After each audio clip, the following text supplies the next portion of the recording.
A gente vive falando as mesmas coisas todo dia, sem nem perceber que essas frases tão batidas estão moldando a nossa realidade. Sabe, é inacreditável como os ricos usam certas fórmulas mágicas, tipo afirmações poderosas, e a maioria da gente fica aí, boiando, sem entender o impacto que palavras podem ter na nossa vida financeira. Mas a verdade é que o sucesso não se conquista só com muito trabalho, não. A chave está na nossa cabeça, no que a gente deixa entrar na mente assim que acorda. Já pensou em começar o dia dizendo: "O Senhor é meu pastor, nada me faltará"? Para mim, isso não é só uma oração, é um mantra de prosperidade, um tapa na cara da escassez que a gente tanto se agarra. A maioria das pessoas acorda apavorada. Contas para pagar, medo de perder o emprego, a angústia de não conseguir sustentar a família. Essa angústia paralisa, suga a energia e aí esquece o crescimento. Mas quando eu repito essa frase, sinto que ela é mais que uma promessa religiosa, é um guia prático, uma injeção de confiança para acreditar que sempre tem um caminho, mesmo quando tudo parece indicar o contrário.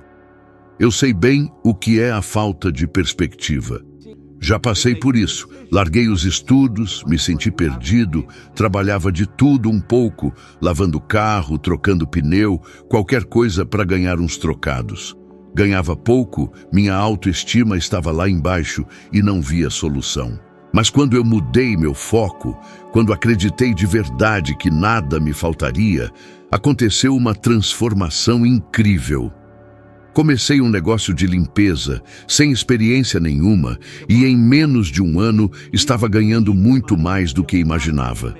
Não foi sorte, foi mudança de mindset, sabe? Quando você confia, o universo conspira a seu favor, abre portas inesperadas. As pessoas acham que precisam ficar ricas primeiro para se sentirem seguras, mas é o contrário. A segurança vem de dentro.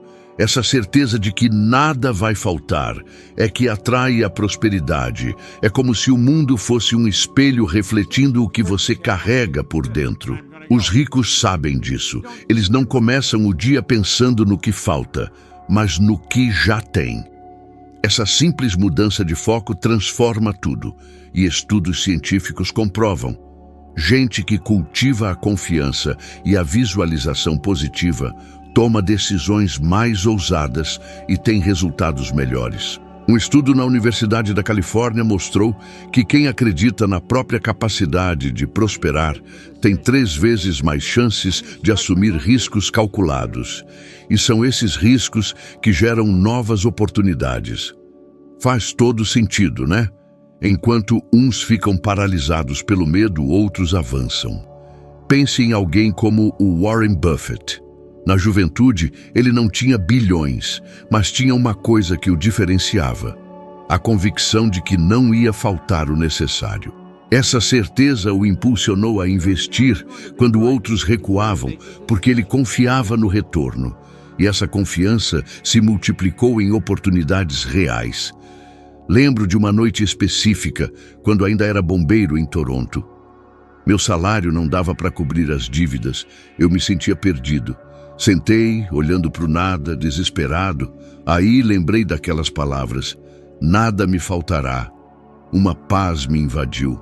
Pela primeira vez, parei de me focar na falta e comecei a pensar: o que eu posso criar? O que eu já tenho? Foi como acender uma luz no escuro. Pouco tempo depois, alguém me indicou o livro Pense e Enriqueça, e eu percebi que a abundância estava ali o tempo todo. Talvez você esteja nessa mesma situação agora, olhando as contas, as dívidas, com medo do futuro. Mas se você continuar se alimentando dessa escassez, o que espera colher? O mundo externo reflete o seu mundo interno. A pergunta é: você cultiva a certeza de que nada vai faltar ou se deixa dominar pelo medo? Experimenta um exercício simples. Nos próximos 7 dias, antes de qualquer coisa, antes do celular, do trabalho, repita: "O Senhor é meu pastor, nada me faltará". Mas não apenas repita, sinta isso na sua alma. Visualize as contas pagas, o dinheiro chegando, as oportunidades surgindo. Faça isso com firmeza. Você vai sentir uma mudança na sua energia e vai ver que pessoas, situações e ideias que antes não apareciam começarão a surgir. Essa frase não é só uma poesia antiga, é um código mental. E quando você internaliza esse código, o medo da falta desaparece, abrindo espaço para uma confiança que atrai a prosperidade. A verdadeira riqueza não começa no saldo da conta bancária, mas na certeza de que você já tem tudo o que precisa dentro de si para criar abundância. Afinal, nada vai faltar. Ele será como árvore plantada junto a ribeiros de águas, a qual dá o seu fruto na estação própria e cujas folhas não caem, e tudo quanto fizer prosperará. Essa passagem bíblica é uma das mais belas descrições de prosperidade que eu conheço. Ela não fala em correr atrás do dinheiro desesperadamente, em se esgotar em algo sem propósito. Fala em estar no lugar certo. Uma árvore pode enfrentar sol forte e ventos, mas se estiver perto da água, permanece firme, cresce e dá frutos.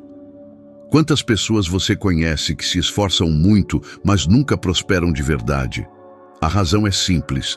Elas estão em um solo árido, num trabalho sem propósito, em relacionamentos tóxicos, com pensamentos que sufocam a criatividade. Quando vejo essa passagem, lembro do tempo em que trabalhei em postos de gasolina e fábricas. Me esforçava, fazia hora extra, mas sabia que não estava progredindo. Era como regar um deserto. A mudança veio quando eu encontrei meu propósito: ajudar as pessoas a mudarem a forma como pensam sobre riqueza. De repente, não precisava de esforço sobre-humano. A energia vinha naturalmente. Você já se sentiu exausto fazendo algo sem sentido? Já trabalhou horas em algo que ama e o tempo voou? Essa é a diferença de estar no lugar certo. A Oprah Winfrey é um ótimo exemplo. Cresceu na pobreza, enfrentou muitas dificuldades, mas decidiu alinhar seu trabalho com sua missão de inspirar pessoas. Ao se conectar a essa fonte de propósito, sua carreira floresceu e os frutos vieram em abundância. Hoje, além de rica, ela é uma das mulheres mais influentes do mundo. A riqueza foi consequência de estar plantada no ribeiro certo. A ciência confirma isso. Pesquisas da Gallup mostram que pessoas que trabalham em algo conectado aos seus talentos e paixões são 6 vezes mais engajadas e 3 vezes mais propensas a ter uma vida de alta qualidade. E, claro, com melhor bem-estar financeiro. A prosperidade não vem do esforço cego, mas do alinhamento entre o que você faz e quem você é. Lembro quando abri meu primeiro negócio de limpeza. Não foi por experiência, nem porque era meu sonho. Era o solo fértil que eu tinha disponível. Me estabeleci ali, cuidei, reguei com disciplina e dedicação. E o negócio começou a dar frutos. Depois, encontrei outros solos mais férteis. Ensinar, escrever, palestrar. A árvore não nasce adulta, né? Primeiro encontra água para criar raízes. Depois cresce. Prosperidade é um processo, não um evento. Essa passagem também fala sobre o tempo. O fruto vem na estação própria. Muita gente quer enriquecer rápido, sem paciência para crescer. Mas a árvore não dá fruto no inverno, espera o momento certo. Quantas pessoas desistem antes da estação chegar? É como arrancar uma semente da terra, porque ela não brotou rápido o suficiente. O resultado é sempre o mesmo: frustração e escassez. Mas quem permanece firme, perto das águas certas, inevitavelmente dá frutos. Em que solo você está plantado hoje? Você está regando um trabalho, uma rotina ou um relacionamento que não tem condições de florescer? Ou você já encontrou seu propósito, mas não está tendo paciência para esperar a estação certa? Nos próximos 30 dias, faça uma análise sincera da sua rotina. Pergunte: isso me aproxima ou me afasta do meu propósito? Esse solo é fértil ou árido? Anote tudo num caderno. No final do mês, você vai perceber padrões claros e talvez descubra que é hora de transplantar sua árvore para um lugar mais fértil. Essa passagem não é apenas sobre religião, é sobre uma lei universal. O ambiente em que você se planta define os frutos que você vai colher. Se você escolher os ribeiros certos, pode ter certeza, tudo o que você fizer vai prosperar. O Senhor é a minha luz e a minha salvação. A quem temerei? Essa pergunta é um desafio para a gente. O medo é o maior inimigo dos sonhos. Ele não precisa te destruir de uma vez. Basta te paralisar um pouco a cada dia. Quantas oportunidades você já deixou escapar porque o medo falou mais alto? Medo do fracasso, de perder dinheiro, de ser julgado, de não estar preparado. E você sabe que esse medo não some sozinho. Ele precisa ser superado pela luz da confiança. Eu vivi isso na pele. Após um acidente com uma serra circular, fiquei com um ferimento grave no polegar. Achei que meu futuro tinha acabado. Jovem, sem formação, sem qualificações. Parecia que tudo tinha terminado. A dor não era só física, era emocional. Me sentia incapaz. Foi aí que esse versículo ganhou vida. Se o Senhor é a minha luz, por que temer? Eu poderia ter desistido, mas escolhi acreditar que ainda havia um caminho. Essa decisão de não deixar o medo me dominar abriu espaço para novas oportunidades, como o contato com Pense e Enriqueça, o livro que mudou minha trajetória. O medo parece proteger, mas na verdade limita. Quantas pessoas ficam em empregos que odeiam por medo de arriscar? Quantas deixam de empreender ou investir por medo de perder? A ironia é que, tentando evitar o fracasso, elas acabam vivendo uma vida medíocre, sem realização. E isso não é o maior fracasso? A ciência mostra isso claramente. Pesquisadores de Cambridge descobriram que o medo excessivo ativa áreas do cérebro ligadas à autoproteção, fazendo a pessoa escolher sempre o caminho mais seguro, mesmo que isso signifique perder oportunidades maiores. O medo te diminui. Quem consegue controlar essa emoção e agir apesar dela é quem realmente cresce. J.K. Rowling é um exemplo incrível. Antes de Harry Potter, ela enfrentou pobreza, depressão, rejeição. Se tivesse se deixado paralisar pelo medo, o mundo não conheceria sua obra. Ela transformou a luz em ação e não deixou a escuridão do medo vencer. O medo é inevitável, mas você vai deixar ele decidir o rumo da sua vida? Eu me lembro de noites em que pensei em desistir, mas toda vez que lembrava desse versículo, era como se uma chama se acendesse em mim.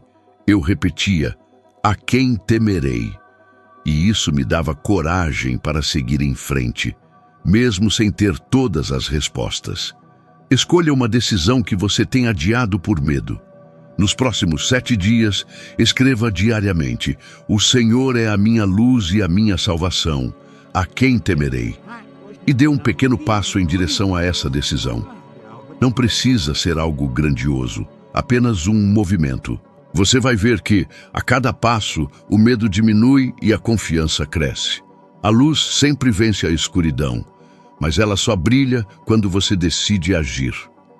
O medo vai tentar te paralisar, mas se você escolher seguir em frente, vai descobrir que havia muito mais dentro de você do que imaginava. A coragem não é a ausência de medo, é a decisão de seguir em frente apesar dele. Este é o dia que o Senhor fez. Regozijemo-nos e alegremo-nos nele. Palavras poderosas, quando a gente entende de verdade. Muita gente desperdiça os primeiros momentos do dia reclamando. O despertador toca e, em vez de agradecer por estar vivo, eles reclamam do sono, do trabalho, das contas, já programam a mente para a escassez antes mesmo de levantar. Mas quem entende a força desse versículo sabe que o início do dia é fundamental. Não importa o que aconteceu ontem. Este é o dia para você viver, e como você escolhe começar influencia em tudo. Eu aprendi isso na prática. Já acordei sem entusiasmo, carregado pelo peso das dívidas e incertezas. Cada manhã era um lembrete das minhas limitações. Mas, quando comecei a iniciar o dia com gratidão, algo mudou. Em vez de pensar no que faltava, foquei no que já existia de bom. Saúde, capacidade de aprender, pequenas oportunidades, e a energia que eu carregava atraía mais oportunidades. É como se o universo respondesse à minha forma de reagir. A ciência comprova o impacto da gratidão. Pesquisas da Universidade da Califórnia mostram que quem mantém um diário de gratidão se sente mais feliz, mais motivado e tem maior estabilidade financeira. A gratidão muda a forma como o cérebro vê o mundo. Em vez de se fixar em problemas, ele identifica soluções e oportunidades. Os ricos sabem disso. Não é o dinheiro que cria gratidão, mas a gratidão que cria mais dinheiro.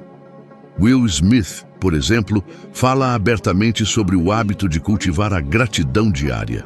Isso o ajudou a construir uma carreira sólida e resiliente, mesmo diante de críticas e dificuldades. Ele é a prova viva de que celebrar o dia, independentemente das circunstâncias, fortalece a mente e sustenta grandes conquistas. Lembro de um episódio pessoal marcante. Em um período difícil, sem dinheiro, sem perspectiva, sentei num banco e comecei a listar 10 coisas pelas quais eu podia ser grato. No início parecia ridículo, queria só reclamar. Mas à medida que eu ia lembrando de cada detalhe, desde respirar até ter 2 pernas, senti uma onda de esperança que vinha de dentro. A verdadeira riqueza não começa na conta bancária, mas no coração grato. Talvez você esteja passando por um momento difícil e sua primeira reação ao acordar é reclamar. Mas de que adianta começar o dia carregando um peso que só vai te afogar ainda mais? A vida sempre terá desafios, mas você pode escolher entre ser escravo das dificuldades ou encarar o dia como uma oportunidade. Nos próximos 7 dias, ao abrir os olhos, diga em voz alta: "Este é o dia que o Senhor fez, regozijemo-nos e alegremo-nos nele." Depois, anote 3 coisas pelas quais você é grato, não importa se são grandes ou pequenas. Faça isso antes de qualquer distração. No final da semana, perceba como sua energia mudou, como suas conversas ficaram mais positivas e como até suas decisões começaram a ser mais ousadas.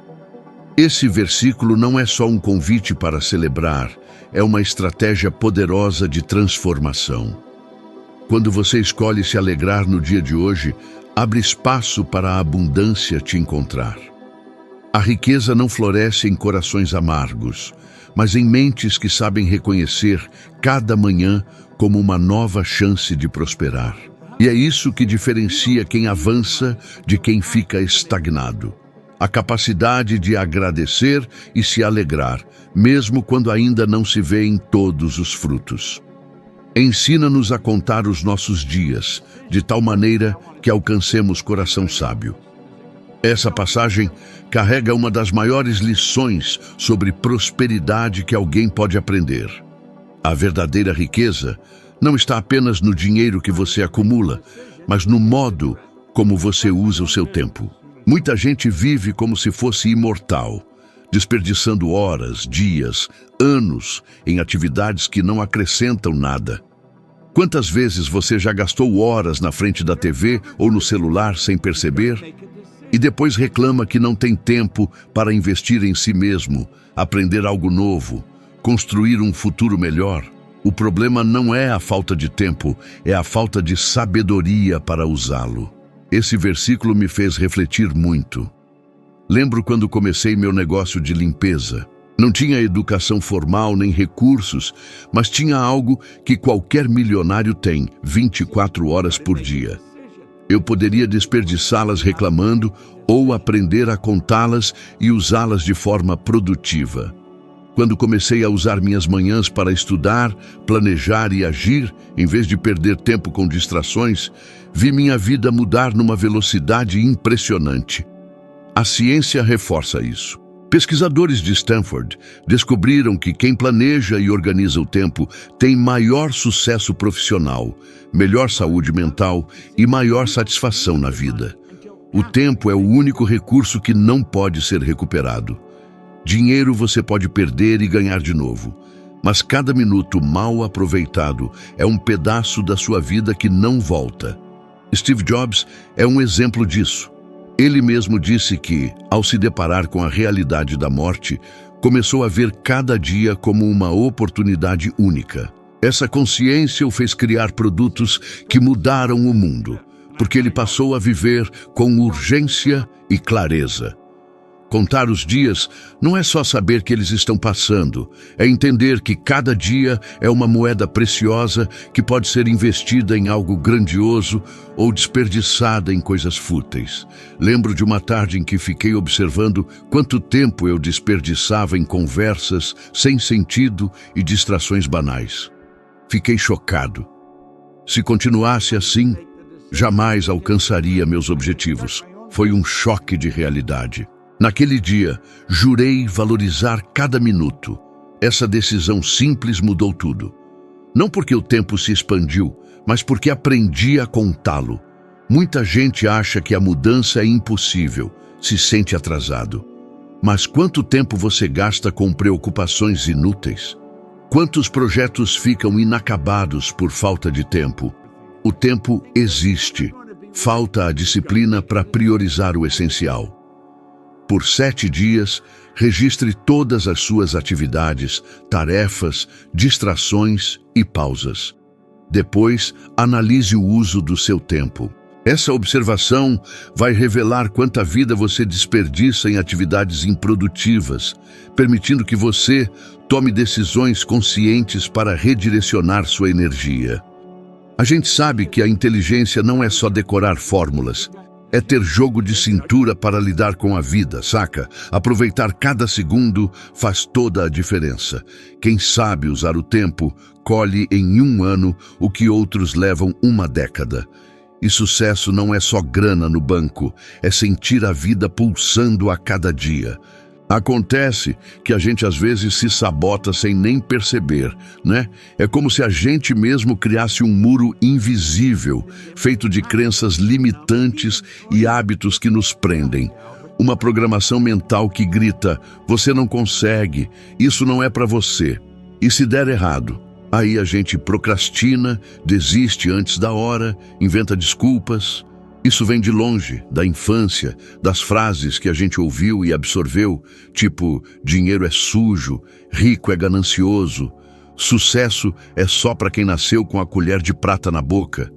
Essas ideias grudam na nossa cabeça e mesmo querendo prosperar, a gente se boicota, porque a nossa mente, condicionada, acredita que a riqueza não é pra gente. O pior, a autossabotagem não ataca só na inércia, mas também na ação. Começa um projeto com gás, mas quando chega perto do sucesso, inventa-se um problema, uma distração, até uma dor de cabeça, como se o corpo falasse: calma, não é para tanto. É o looping do quase sucesso. A gente para antes da linha de chegada, porque uma vozinha diz: fica na sua zona de conforto. A ciência comprova, o cérebro adora o conhecido. Qualquer mudança parece ameaça, mesmo que seja boa. Imagina quem viveu no escuro e se assusta com a luz. A prosperidade é abrir a janela, mas a autossabotagem fecha tudo de novo. Para mudar isso, precisamos nos conhecer e identificar os momentos em que a gente mesmo freia o nosso crescimento. Muitas vezes, a falta de oportunidade é a nossa própria crença limitante em ação. Ao mudar o que está dentro, o de fora muda junto. Como dizia o Bob Proctor, pobreza não é falta de dinheiro, é falta de clareza mental. Essa clareza vem quando a gente para de acreditar nas narrativas que a sociedade, a família ou a gente mesmo impõe. Eu sei bem disso. No começo, quando buscava projetos maiores, sempre dava errado. Clientes cancelavam, surgiam imprevistos, eu mesmo atrasava as coisas. Só depois percebi que era porque eu não me achava digno do meu próprio crescimento. Quando a gente reprograma a mente, pensando eu mereço, sou capaz, o sucesso é meu por direito, a vida muda. Escreva afirmações diárias que combatam suas crenças limitantes. Se sua mente diz não consigo, diga com força eu consigo e estou pronto. Não é só motivação barata, é criar novos caminhos na sua cabeça. Repita, e esses novos caminhos vão substituir os velhos padrões. A autossabotagem é um inimigo interno, mas não é invencível. Ela perde força quando você se observa, questiona seus pensamentos e substitui crenças antigas por novas verdades. A maior verdade é que você nasceu para prosperar, para viver em abundância. Tudo que te impede está dentro de você, mas também está em você o poder de quebrar essas correntes. Assumindo o controle da sua mente, a autossabotagem deixa de ser um obstáculo e vira uma lição, te impulsionando para um novo nível. Ao reprogramar a mente, você abre espaço para a prosperidade florescer. Mudança interna gera transformação externa. Valeu por estar aqui. Te espero no próximo vídeo, um degrau a mais nessa jornada de crescimento, para você se tornar um pouco melhor do que é hoje.